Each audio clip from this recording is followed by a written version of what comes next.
সংবিধানের ৭০ নম্বর অনুচ্ছেদের ক্ষেত্রে বিভিন্ন রাজনৈতিক দলগুলো চারটি বিষয়ে যে প্রার্থীরা যেন নিজ দলের বিরুদ্ধে ভোট দিতে পারে না, তার মধ্যে দুটো বিষয় ঐক্যমত পোষণ করেছে। চারটি বিষয় আলোচিত হয়েছে।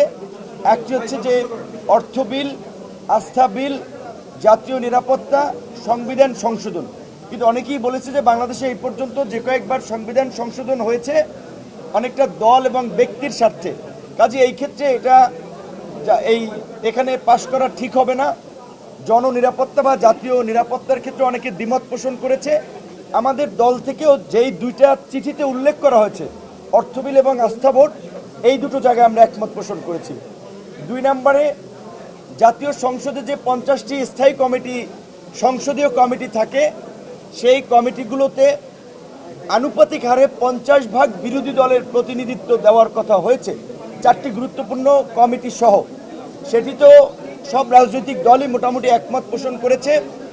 ৩ নম্বরে সংসদে নারীর আসন কিংবা নারীর প্রতিনিধিত্ব নিশ্চিত করার ক্ষেত্রে 100টি আসন সংরক্ষিত করার বিষয়ে সব রাজনৈতিক দলই কিন্তু একমত হয়েছে, আমরাও একমত।